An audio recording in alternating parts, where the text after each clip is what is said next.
Nederland gaat over op IBAN. Een langer rekeningnummer voor binnen- en buitenlandse betalingen. Iedereen krijgt hiermee te maken. Ook uw bedrijf en uw klanten. Rabobank helpt u op weg met uw voorbereidingen op IBAN en SEPA. Doe daarom de Rabo SEPA-check. www.rabobank.nl/SEPA-check. Makkelijk over op IBAN. Dat is het idee. Rabobank. Een bank met ideeën.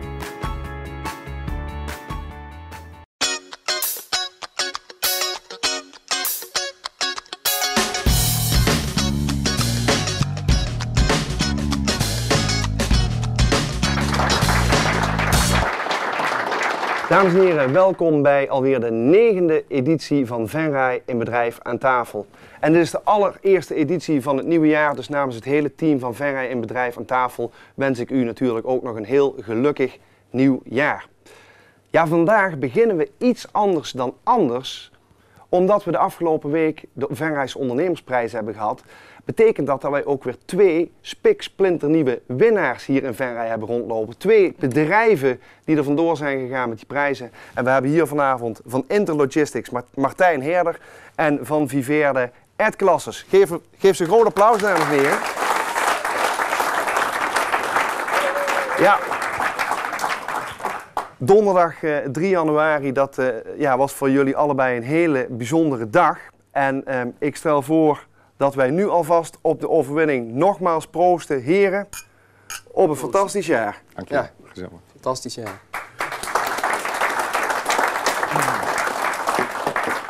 Ja, Martijn, om even met jou te beginnen.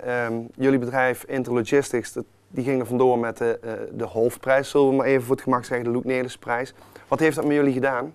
Ja, veel. Onverwachts ontzettend veel belangstelling gekregen. We wisten natuurlijk wel, het is een hele belangrijke prijs uit de regio. Maar toch van onze kant wellicht iets onderschat. Want als je zag wat voor media-aandacht en wat voor aandacht en complimenten we de volgende dag hebben gekregen van ja, uit de gekste hoek eigenlijk. En als je op kantoor kijkt, de bloemen die we hebben gehad, de appels, de taarten, dat is onvoorstelbaar. Hoe reageerde het personeel? Ja, gigantisch. Echt super trots. Trots om bij Inter werkzaam te zijn. Dus alleen dat al is een goede reden om deel te nemen aan de Loek Nelissen-prijs.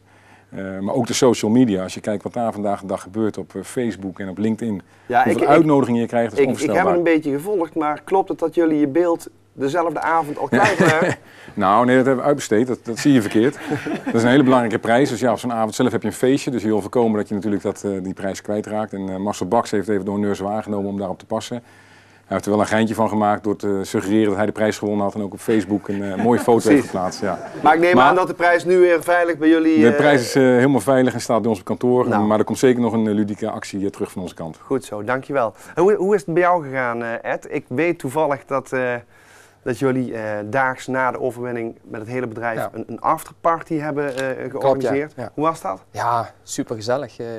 Iedereen zat nog in de winning mood en die stemming is dan geweldig. Ja, want het filmpje, daar zag je ook dat het personeel voor jou heel erg belangrijk is. Hoe hebben die gereageerd na de overwinning? Ja, ook allemaal super. Ik heb ze daarna niet meer gezien, behalve het feest dan. Maar dat is gewoon geweldig.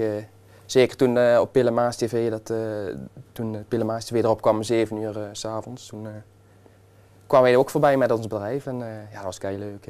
Ja, goed zo. En wat was de leukste reactie die je naar de hand hebt gekregen of gehad? Poeh. Ja, te veel om op te ja, te veel om het is op wel te echt overweldigend. Ja. Dat is niet, nou ja, we zitten hier alleen om jullie nogmaals heel even in het zonnetje te zetten en te feliciteren. Mag ik jullie hartelijk danken voor dit korte introductiegesprekje. En wellicht zien we elkaar nog wat vaker aan deze tafel of in deze zaal. Dank jullie wel. Oké, graag gedaan. Ja, dames en heren, dan gaan we verder met de reguliere uitzending. En zoals u dat van ons gewend bent, ontvang ik hier aan tafel vanavond ook weer 3 ondernemers die vertellen over hun bedrijf. Later in het programma gaan we ook weer naar de lift voor de zogenaamde elevator pitch, waar een Venrayse ondernemer zijn of haar bedrijf presenteert aan u. En de gedichten die worden vandaag voorgedragen door Jolijn Lakenman. En Jolijn is de partner van Ed Klasses, die u zo net hier zag zitten van komkommerkwekerij Viveerde. Jolijn, goedenavond. Rob, goedenavond. Wat hebben de ondernemersprijzen of de ondernemersprijs, wat heeft die met jou gedaan? Ja, alleen maar nog trotser gemaakt op mijn partner. Ja, klopt het trouwens dat jij ook plannen hebt om zelf een bedrijfje te starten of niet? Ja, een heel klein bedrijfje, maar die heb ik, ja. Kun je daar al iets meer van vertellen? Ik wil heel graag volgend jaar maart een theehuisje gaan starten in Kasterij. En dat theehuisje komt in de buurt van de komkommerkwekerij? Precies. Nou, hartstikke veel succes. De komkommerin gaat het heten. Dus. Nou, de komkommer. Hou het in de gaten. Goed zo. Nou, aan jou de eer om vanavond onze gasten te introduceren. Ik wil jou vragen om onze eerste gast dan ook aan te kondigen. Ga je gang. Ga ik doen. Onze eerste gast heeft zin in het nieuwe jaar. Ja, ook in 2013 staat zijn bank voor de klant klaar. Het wordt een bijzonder jaar, zeker weten. Voor de bank die na de fusie Rabobank Horst Venray is gaan heten. Maar wat gaat er veranderen voor klanten en leden? En is ook hij over de gang van zaken tevreden? Komt er een krachtige organisatie te staan? En wat wordt er voor nieuws gedaan? Ja, we zijn blij dat de directeur bedrijven er is. Zijn achternaam is Van Arkelen, zijn voornaam Chris. Nou, dag Chris. Ja, die naam, klopte die helemaal? Rabobank Horst Venray? Volgens mij niet, of wel? Jawel, die klopt. Ja. Is het niet Maashorst geworden? Nee, dat was het vroeger, maar we hebben voor duidelijkheid gekozen, dus het is Horst Venray. Horst Venray. Dan weet iedereen gelijk waar die bank Goed zit. zo. Ja. De Rabobank die heeft trouwens haar naam verbonden aan de publieksprijs, Ed en Jolijn. Ja. Waarom is dat zo belangrijk voor jullie? Nou, wij vinden het heel belangrijk dat ondernemers ook in Venray in dit dynamische werkgebied continu de mogelijkheid hebben om zichzelf te presenteren. En als er dan een prijs is, het hoogtepunt van het jaar, dan willen wij die graag mee ondersteunen. Dus dat vinden we belangrijk. Ik wil jou bedanken voor de verrassing. Jolijn, ik heb jou een verrassing gegeven op het podium en dit gedicht is voor mij een verrassing. Nou, heel goed. Hey, per 1 januari zijn de banken van Horst en Venray dus samengegaan, gefuseerd. Waarom? Nou, we vinden het belangrijk om ook de komende 5 tot 10 jaar gewoon een sterke, krachtige bank hier in deze regio te hebben. En omdat je ziet dat er steeds meer regelgeving op ons afkomt en dat de klanten steeds meer willen, is het belangrijk om op te schalen om continuïteit te garanderen voor de komende jaren. En dat is de grootste winst van de fusie? Nou, de grootste winst is inderdaad dat wij daardoor specialismes binnen huis kunnen houden en ook een betere werkgever kunnen zijn, waardoor we nog betere en kwalitatief goede mensen aan kunnen trekken. Jullie zijn een coöperatie. Dat betekent dat jullie leden hebben. Want wat is nou het verschil tussen lid zijn van de bank of klant zijn van de bank? Want volgens mij bestaat daar nog wel eens onduidelijkheid over. Ik zal het heel kort proberen uit te leggen. Als je een klant bent en je bent ontzettend betrokken, dan wil je soms invloed uitoefenen op de bank. Nou, dat kan door lid te worden, want leden beslissen mee over belangrijke evenementen binnen de bank, zoals bijvoorbeeld de fusie. Ja, wat hebben zij gedaan dan? Nou ja, we zijn gefuseerd per 1 januari, dus de leden van in ieder geval Rabobank Venray hebben unaniem destijds besloten voor de fusie, 22 oktober. En daar zijn we ontzettend trots op. En voor de klanten, de mensen die gewoon bij jullie binnenlopen, maar ook de leden, want dat zijn klanten natuurlijk. Wat verandert er als ze nu binnenkomen? Verandert er überhaupt iets? Nou, we hopen dat ze in ieder geval geen verandering merken op korte termijn. De kantoren blijven hetzelfde, de accountmanagers, de mensen die ze aan kunnen spreken, blijven hetzelfde. Heel veel gezichten blijven ook hetzelfde. Dus de klant mag eigenlijk op dit moment niks merken negatiefs van de fusie. Oké, want je zegt heel veel gezichten blijven hetzelfde. Ja. Zijn er ook ontslagen gevallen door de fusie? Nou, op dit moment nog niet, maar we moeten heel eerlijk zijn. We zitten natuurlijk in een omgeving van 40.000 inwoners, daar hoor je nog eens wat. Er zijn ook 6 mensen die inderdaad boventallig zijn geworden. Maar daar proberen we heel goed mee oplossingen te zoeken en van baan naar baan trajecten. Of nieuwe banen binnen onze eigen bank weer te vinden. Jij werd net aangekondigd in het gedicht als directeur bedrijven. Dat was je in ieder geval bij Rabobank Venray. Ja. Heb je diezelfde functie behouden? Ja, ik ben in de nieuwe bank Horst Venray weer directeur bedrijven. En dat betekent dat ik over 98 mensen leiding mag geven om alle ondernemers hier in de regio te bedienen. Want hoe is dat verdeeld? Met directietaken? Hebben jullie moeten loten of hoe gaat dat dan? Nee, nou ja, hoe gaat dat? Het is een heel zwaar selectiecomité, dat kan ik wel zeggen. Hè? Daar ben ik dan positief uitgekomen.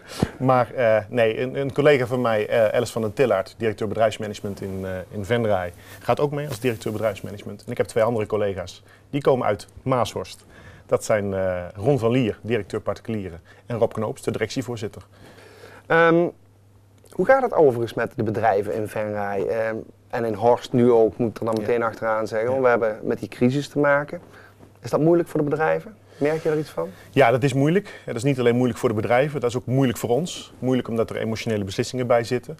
Maar ook moeilijk omdat je altijd de beste met de klanten voor hebt. En ja, in dit tijdsgewicht is dat soms wel heel moeilijk. En binnen de bank werken ook mensen. Mensen maken fouten. En ja, in zo'n periode waarin je met elkaar door een crisis heen moet, is het belangrijk om heel veel verbinding met elkaar te maken. En dat is in deze tijd soms moeilijk, maar daar doen we onze best voor. En lukt dat, die verbinding maken, nu je bent opgeschaald, zeg maar? Want het is groter geworden allemaal natuurlijk. Dat wordt dus juist de uitdaging, hè? En daar wil ik me persoonlijk aan committeren. We moeten juist zorgen, ondanks dat we groter zijn geworden, dat we toch dichterbij komen. En dat wordt onze uitdaging. En hoe is het voor startende ondernemers? Is daar ook nog ruimte voor? Ja, er blijft ruimte voor startende ondernemers. Hè. Zo hebben we 1 keer per kwartaal een starterscafé. Hebben we op vrijdagavond inloopavonden voor starters. En wat leuk was, tijdens de ondernemersprijzen kwam ik wat pleitbezorgers tegen die ons melden dat ze inderdaad heel positief waren op de manier waarop wij toch met starters omgaan. En dat doet goed.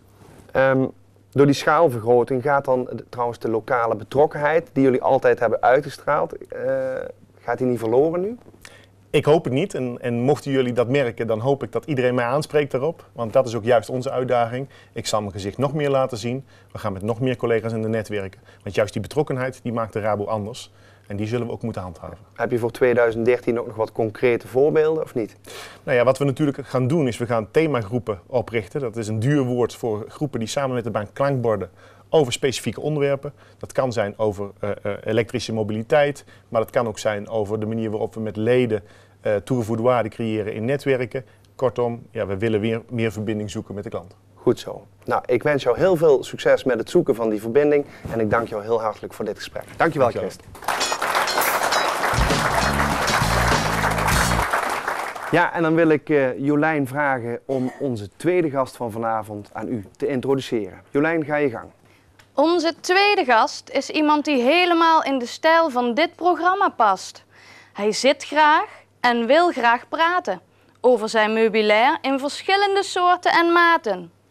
Hij is directeur van een groothandel op Keizersveld en heeft klanten in een heel breed veld.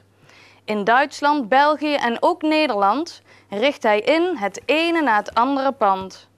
Aan het begin van het nieuwe jaar is hij hartstikke fit. Hier is Erwin van Dijk, directeur van Dat Zit. Dankjewel, Jolijn. Hoi, goedenavond. Ik zie toch een kleine glimlach op je gezicht verschijnen. Ja. Dat je zo fit bent begin van het jaar. Altijd, hè. Hey Erwin, Dat Zit, wat voor bedrijf is dat? Wat doen jullie? Wij doen het inrichten van restaurants, hotels, eigenlijk een groothandel in horeca en projectmeubilair. Wat is het verschil tussen horeca en projectmeubilair ten opzichte van gewoon meubilair? Nou, horeca meubilair is in principe meubilair wat veelal gemaakt is van hout. Projectmeubilair is veelal gemaakt van staal, aluminium. Horeca meubilair heeft gewoon eigenlijk een wat langere levensduur nodig als meubilair wat je eigenlijk gewoon normaal thuis gebruikt. Plus er komt bij vaak, het wordt toch in andere landen geproduceerd. De zit is wat anders, het zit wat rechter, om de mensen niet te lang in een restaurant te laten zitten. Er wordt echt allemaal over nagedacht. Maar de stevig materiaal dus. Dus waar wij nu op zitten, dat is hartstikke prima. Ja, dit komt nou net niet van ons. Daar gaan we nu verder niet mee. Nee, daar hadden we over gehad. Jullie hebben een showroom, klopt dat? Die zijn jullie opnieuw aan het inrichten, heb ik gehoord? Klopt, we hebben een showroom op Keizersveld, nummer 52. En we hebben nu een vrij klassieke uitstraling en daar zijn we nu aan het moderniseren. Het wordt helemaal opnieuw bespoten. Er komt een hele nieuwe collectie voor 2013 komt eigenlijk in de showroom te staan. Tot we gewoon weer goed door kunnen schakelen. Voor en een showroom betekent dat ook dat jullie leveren aan particulieren of heb je alleen zakelijke klanten? Nou, daar gaat niet onze voorkeur uit, particulieren. In principe leveren we niet aan particulieren. We hebben over het algemeen eigenlijk alleen maar zakelijke klanten. Onze grootste klantengroep zijn ook interieurbouwers en interieurarchitecten. En in de straal van ongeveer 150 kilometer rondom Venray leveren we ook aan eindgebruikers. Wat is nou de kracht van jullie bedrijf? Waarin onderscheidt jullie bedrijf zich nou van andere bedrijven die eigenlijk hetzelfde leveren? Nou, onze grootste kracht is eigenlijk dat wij eigenlijk niet aan één organisatie vastzitten qua meubelleverancier. Dus je hebt in Europa en buiten Europa heb je verschillende leveranciers van meubels. Wij hebben daar eigenlijk we hebben er wel contact mee, maar we zitten niet aan een bepaald merk gebonden. Dus we kunnen eigenlijk altijd heel snel inspringen op de wens van de klant. Als je zegt van ja, ik wil van dat idee naar dat idee. Kun je daar een concreet voorbeeld van geven? Een concreet voorbeeld is bijvoorbeeld, iedereen kent de grote merken wel, zoals Philips Starrec. Nou, in deze tijd van de crisis willen de mensen toch eigenlijk diezelfde uitstraling, maar voor minder geld, maar wel dezelfde kwaliteit. Dan komen wij eigenlijk de bocht om en zeggen van oké, we hebben een soortgelijke stoel met dezelfde kwaliteit voor een stuk minder. Dat is eigenlijk onze grootste kracht om eigenlijk op de wensen van de ondernemer in te spelen binnen het budget wat ze eigenlijk beschikbaar hebben om een bepaalde sfeer in een zaak neer te zetten. Even voor het fanreispubliek, kun jij een voorbeeld geven van een zaak of een project dat jullie aangekleed hebben? Ja, natuurlijk Inter. Hè? Toch, in principe zo'n beetje 80% eigenlijk van de Venrayse horeca. Dus als je in Venray loopt, dan zit je eigenlijk... Grote kans dat je op een stoel zit en aan een tafel zit die jullie geleverd hebben. Ja, als je gewoon kijkt, wat is Schouwburg, Artiest, Hulsman, De Engel, Promenade, noem ze maar allemaal op. Oké, en waarom ben jij trots op je bedrijf? Ja, het is gewoon hartstikke leuk werk en je zit eigenlijk in de wereld, als de mensen vrij zijn, dan hebben wij ook niks te doen, dus dat is voor ons heel erg goed. Je hebt altijd te maken met hele gezellige mensen, want het zijn over het algemeen horecaondernemers. Ja, dat zijn op zich niet de meest zagrijnige mensen, dus dat is altijd heel erg leuk om voor te werken. Dat ligt jou wel volgens mij, hè? Ja. Kwaliteit en service, die staan bij jullie heel hoog in het vaandel. Hoe zie ik dat terug? Onze grote kracht is eigenlijk op het moment dat een ondernemer ons iets vraagt, dan staan we eigenlijk heel snel op de stoep. We hebben een kleine organisatie, dus we zijn heel flexibel in het schakelen naar de ondernemer toe. En dat wordt in deze tijd toch wel heel erg gewaardeerd. Dus korte lijntjes, snel op de stoep staan. Ik hoop dat jij dit jaar nog bij heel veel klanten heel snel op de stoep mag staan. Dat gaat helemaal goed komen. Dankjewel. Ja, goed. Heel bedankt. Dames en heren, zijn wij weer aangekomen bij de elevator pitch. Dus ik ga eens even kijken wie er dit keer bij ons in de lift staat. Gaat u mee? Hallo? Ik ben Pascal van den Broek, eigenaar van den Broek Caravan & Camper Service. Ja, welkom Pascal in de elevator pitch. Je weet wat dat betekent. Je krijgt 1 minuut de tijd om jouw bedrijf aan het fanreispubliek voor te stellen. En ik zou zeggen, ga je gang en heel veel succes. Sinds 1996 ben ik werkzaam in de recreatiebranche. Eerst in loondienst bij 2-tal bedrijven en zo ruime ervaring opgedaan bij meerdere merken. In 2008 ben ik mijn eigen bedrijf gestart. De diensten die wij aanbieden bestaan onder andere uit het in- en verkopen van alle merken caravans en campers, maar ook het onderhouden en repareren ervan. Met name schade herstellen van caravans en campers doen wij in opdracht van verzekeringsmaatschappijen. Dit onder het keurmerk van BOVAG en Focwa. De meest voorkomende werkzaamheden worden verricht in onze werkplaats, die sinds kort is uitgevoerd met 2 hefbruggen en een remmetestbank. Dit geeft u als klant de garantie op goed en vakkundig onderhoud en schadeherstel. Verder willen wij melden dat wij sinds een jaar ook een showroom met een kleinschalige accessoireshop hebben, waar wij de klant kunnen voorzien van onderdelen en accessoires. Komt u gerust eens een kijkje nemen aan de Stationsweg 120W in Oostrum. Wij geven u graag een eerlijk en vakkundig advies. Of tijdens de beursdagen in Venray 8, 9 en 10 maart in de evenementhal, waar u dan ook een aantal occasions kan bezichtigen. Of kijk voor meer informatie in de Pelemaas of op internet of op onze website www.caravancamperservice.nl. Pascal, dankjewel voor de elevator pitch. Jolijn, wil jij ons vertellen wie onze derde en laatste gast is? Onze derde gast is in Venray erg bekend. Hij is iemand die zich al jaren de longen uit het lijf rent. Hij was jarenlang wethouder, is adviseur, maar is samen met zijn zoon ook directeur. Van Zin, een jong bedrijf dat zich richt op het energiezuinig gebruik van het zonnelicht. Zonnepanelen in Nederland zit vol elan en kijkt hoe het zijn klanten goed helpen kan. Maken dalende energiekosten u blij? Maak dan een afspraak met onze gast. Zijn achternaam is Heldens, zijn voornaam Leij. Dag Leij. Ja, zoals Jolijn al zei, veel mensen kennen je nog als wethouder. Ja, inderdaad. Nu totaal iets anders. Ja. Het bedrijf heet Zin, zonnepanelen in Nederland. Wat doen jullie precies? Nou, wij zorgen dat er op hopelijk een heel groot aantal daken in de regio en Venray en de regio zonnepanelen, zonnestroominstallaties komen te liggen. Zowel op woningen als ook op bedrijfspanden. En waar is jullie bedrijf gevestigd? Nou, wij werken momenteel van thuis uit nog, omdat wij veel onderweg zijn natuurlijk. Op het moment dat je offertes maakt, dan moet je zeg maar, die daken schouwen, dan ga je naar de mensen toe en zorg dat er dan een goede offerte uitrolt. En dat kunnen we tot nog toe mooi vanuit onze thuissituatie. Ja. Je zegt tot nog toe, heb je plannen om te groeien? Ja, uiteraard. Je begint een bedrijf en je wil natuurlijk samen zorgen dat er groei in zit en dat je meer omzet gaat halen. En ik sluit ook niet uit dat we dan een keer zeg maar, niet meer van thuis uit werken, maar dat we dan andere stappen zetten. Ja, want je doet het samen met je zoon, Serge. Ja. Hoe is dat om met je zoon samen te werken? Ja, dat vind ik geweldig. Ik moet zeggen, ik geniet daar heel erg van om te zien welke energie bij hem dat teweeg brengt. Zijn ondernemerschap en ik vind het hartstikke leuk om met hem samen te werken. Hij doet de techniek, hij is technisch directeur, dus zorgt vooral voor al die berekeningen en alles wat daaraan aan te pas komt. En ik probeer meer mee bezig te houden met de commercie. En dat enthousiasme is wederzijds, hoop ik? Ja, ik word af en toe ook regelmatig geprikkeld. Maar dat moet ook. Ja. Hoeveel mensen hebben jullie in dienst? Of zijn jullie met z'n tweeën? Hoe moet ik dat zien? Wij zijn voorlopig met onze tweeën. En, we kunnen dat voorlopig gewoon op deze manier ook doen. Want hoe gaat het dan in zijn werk? Een klant die belt je op, die zegt wij willen zonnepanelen op ons dak en dan? Nou, dan gaan we naar die klant toe. We nemen met hem dat dak op, bekijken de situatie en gaan een offerte maken. Overigens, dat doen we samen met een gerenommeerd Duits bedrijf. We werken samen met een Duits bedrijf die de installaties verzorgt. En welk bedrijf is dat? Dat bedrijf heet Solar Construct uit Viersen in Duitsland. Een groot bedrijf wat al meer dan 3000 van die zonnestroominstallaties gebouwd heeft. Zowel op particuliere woningen als ook op een bedrijfsgebouw. Dus brengen heel veel expertise en know-how en kennis met zich mee. En dat is, moet ik zeggen, heel erg leuk om op die manier samen te werken. Want hoe zijn jullie tot elkaar gekomen? Nou, wij hebben gewoon een aantal bedrijven in de grensregio benaderd. Hebben we gesprekken mee gevoerd. En uiteindelijk heeft dat ertoe geleid dat we gekozen hebben voor een samenwerking met dit bedrijf.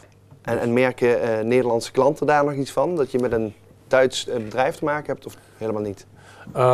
Nou, wij verzorgen zeg maar, voor de klant eigenlijk alles, zeg maar, van de schouw, de offerte tot de contacten en de communicatie. Maar het is wel zo dat dat Duits bedrijf op het moment dat ze installeren en de monteurs die ook eigenlijk ook wel goed Nederlands verstaan en ook een gedeelte al kunnen praten. Dus het is een bedrijf uit de grensregio, dus als je plat met elkaar praat kun je al heel eind komen. Dan kom je heel eind, ja zo is dat. Ja. En hoe zit dat met subsidies van zonnepanelen? Verzorgen jullie dat ook voor de klant? Wij kunnen daarin adviseren en ook dat traject te begeleiden. Dus ook daar zit nog wel wat werk wat we kunnen doen. Het is overigens zo dat de Nederlandse regering, de nieuwe regering, nu ook weer besloten heeft voor 2013 29 miljoen euro vrij te maken om ook zeg maar subsidies te verstrekken. Dus in die zin is ook de Nederlandse overheid op dit moment erg bezig om dat te stimuleren. In Duitsland en daar zijn jullie heel blij mee natuurlijk. Ja, absoluut. Want waarom zouden alle Nederlandse daken voorzien moeten worden van zonnepanelen?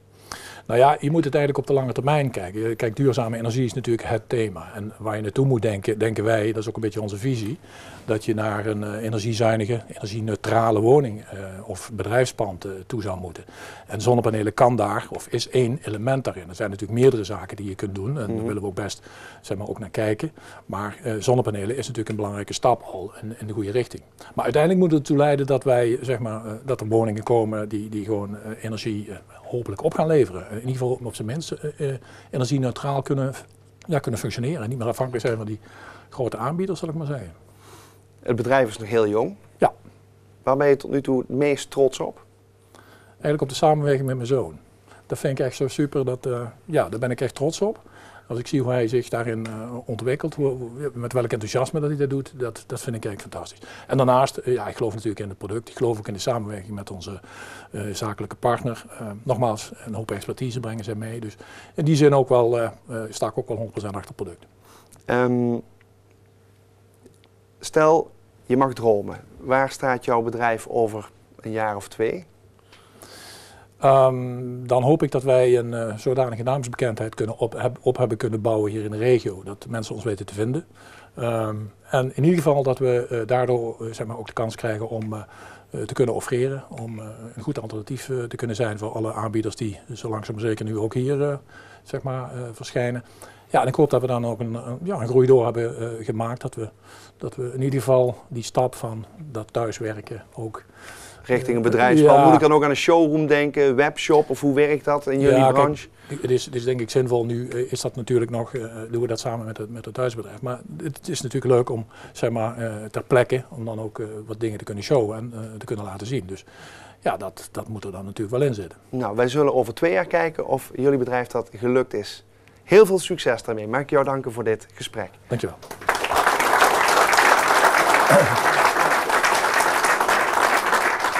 Ja, en dan zit het er hier weer op. En u weet het, van al dat gepraat krijgen wij hier altijd heel erg honger. En daarom gaan we eens even in de keuken kijken bij chef-kok Hans, wat hij dit keer voor ons bereid heeft. Hans, ga je gang.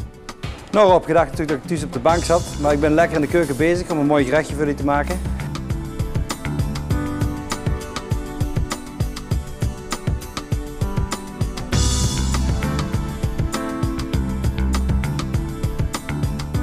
We hebben vandaag dun gesneden carpaccio met een kruidenkaas.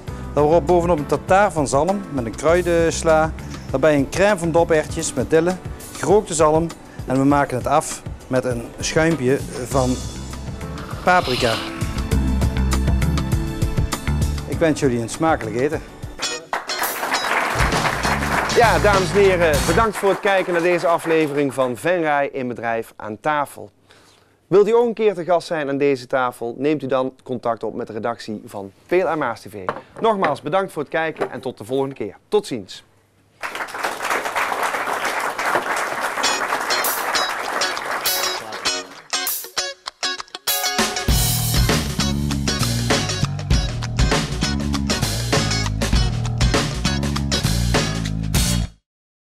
Nederland gaat over op IBAN.